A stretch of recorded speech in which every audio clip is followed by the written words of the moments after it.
गले में भगवान का चोला, माथे पर तिलक और हाथ में आरती। ये बदला हुआ समाजवाद है, ये बदली हुई राजनीति है और ये बदला हुआ सियासी माहौल है। वरना क्या जरूरत थी अखिलेश यादव को नैमिष धाम जाने की, हवन पूजन करने की, साधु संतों का आशीर्वाद लेने की और सॉफ्ट हिंदुत्व नहीं बल्कि हार्ड हिंदुत्व की लाइन पर आगे बढ़ने की। ये नया शब्द कोई इजाद किया है भारतीय जनता पार्टी ने।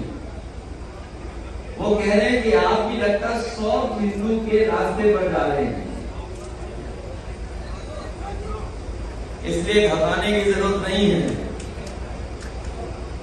हम लोग पहले से बहुत सॉफ्ट हैं, बस अब हार्ड होने की जरूरत है, हार्ड होने की। ये सॉफ्ट वाला मामला चलने वाला नहीं है। यानी अखिलेश यादव खुलकर भाजपा की उस पिच पर उतर आए हैं जहां से भाजपा चुनाव दर चुनाव अपना विजय रथ बढ़ाती जा रही। लेकिन अब अखिलेश यादव ने भी ठान लिया है कि अगर भाजपा को हराना है तो उसकी लाइन पर ही आकर खेलना होगा। हालांकि इसमें जीत की गुंजाइश कितनी है ये कहना मुश्किल है। आज राजनीति में जिस तरीके से भारतीय जनता पार्टी धर्म की आड़ में और धर्म को नहीं बल्कि अधर्म कर रही है, और राजनीति में डॉक्टर लोहिया ने भी कहा था कि राजनीति में हमको कॉन्स्टिट्यूशन के हिसाब से चलना है। धर्म हमारी आस्था है, आस्था है, तो हमारी आस्था है ईश्वर पर, हमारी आस्था है पूजा पर। हम ईश्वर को मानते हैं, पूजा पद्धति को मानते हैं। भाजपा का जो हिंदुत्व है वो जातियों में बटे हिंदू समाज को एकजुट करके भाजपा की तरफ ला रहा है, और उसे रोकने के लिए विभिन्न दल, जो विपक्षी दल हैं, वो एक सॉफ्ट हिंदुत्व का रास्ता अपना रहे हैं। कहीं कहीं सफलता भी इसे मिलती हुई दिख रही है, कहीं नहीं भी दिख रही है। तो ये देखना होगा कि जनता समाजवादी पार्टी का, अखिलेश यादव का जो ये सॉफ्ट हिंदुत्व वाला जो रुख है, इसको किस रूप में स्वीकार करें। सीतापुर में अखिलेश यादव को क्या क्या करना था ये सब कुछ पहले से ही तय था। शुक्रवार को जब वो सीतापुर के नैमिष धाम पहुंचे तो सबसे पहले चर्क तीर्थ पर आचमन करने के बाद विधि विधान से ललिता देवी मंदिर में पूजा की। नैमिष धाम में अखिलेश यादव का स्वागत बटुकों ने किया था। इसके बाद उन्होंने पुजारियों से आशीर्वाद लिया, यानी कदम कदम पर हिंदुत्व वाला संदेश, वो भी सॉफ्ट हिंदुत्व नहीं बल्कि हार्ड हिंदुत्व। समाजवादी पार्टी का हमेशा ये मानना है, राष्ट्रीय अध्यक्ष जी का, कि अपने धर्म का सभी को उपासना करने के संवैधानिक हक है और अधिकार है। इसका अगर संदेश की आप बात कर रहे हैं तो जो हमारा कार्यक्रम चल रहा है लोक जागरण अभियान, उसमें स्पष्ट लिखा है उन्होंने कि सामाजिक न्याय से जातिगत जनगणना तक।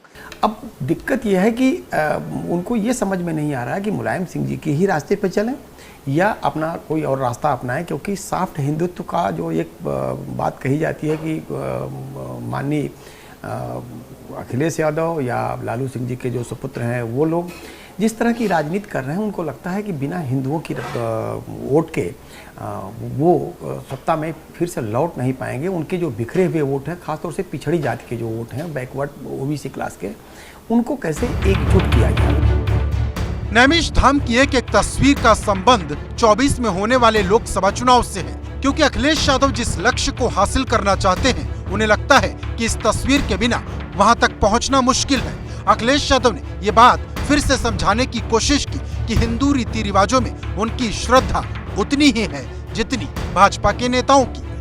पुजारी जी, क्या पूजा आप लोगों ने यहाँ पर कराई अखिलेश जी? यहाँ वेद मंत्रों के द्वारा चक्र तीर्थ और जो है गणेश से लेकर के सभी देवताओं का चक्र तीर्थम भूतनाथम व्यासम सूतम च शौनकम ललिताम देव देवेशम वंदे सप्त विनायकम। नैमिषारण्य में समस्त देवी देवता। भैया के पास समय नहीं था, नहीं तो पहले हम लोग महात्मा सुनाते हैं, उसके बाद में पूजन कराते हैं। तो वैदिक मंत्रों से चक्र तीर्थ की पूजा हुई। पूजन और दर्शन करना सबका अधिकार है और सबको करना चाहिए, वो भी किए हैं तो अच्छी बात है। और उसका आम आदमी पर क्या प्रभाव पड़ेगा तो आम आदमी जाने। नैमिष धाम के पुजारियों से अखिलेश ये वादा करके भी गए कि जब भी यूपी में उनकी सरकार आएगी तो वो नैमिष का विकास कराएंगे। लेकिन यहाँ सवाल विकास का नहीं, मंदिर का है, जिसको लेकर पहली बार सपा इस तरह फ्रंट फुट पर उतर आई है। इस स्थान पर, इस पवित्र स्थान पर, इस तीर्थ स्थान पर मैं कई मौकों पर कई बार आया हूँ।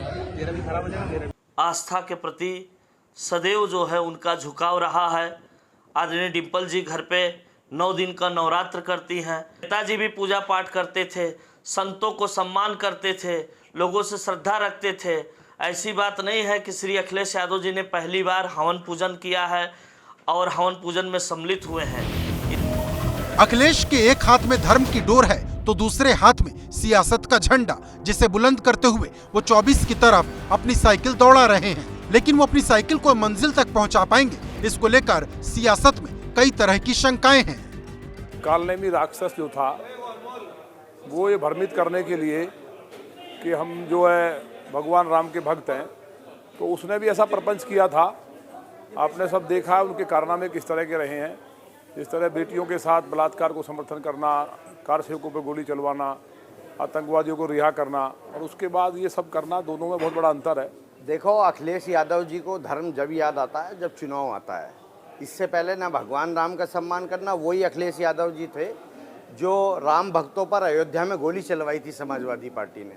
आज 2024 का चुनाव आ रहा है तो आज उनको भगवान श्री राम याद आ रहे हैं, आज उनको धर्म याद आता है। नैमिष धाम में सपा का प्रशिक्षण शिविर 2 दिन का था, जो शनिवार को ही खत्म हो गया। लेकिन धर्म की धुरी से आई इन तस्वीरों ने यूपी की सियासत में जबरदस्त उबाल पैदा कर दिया है।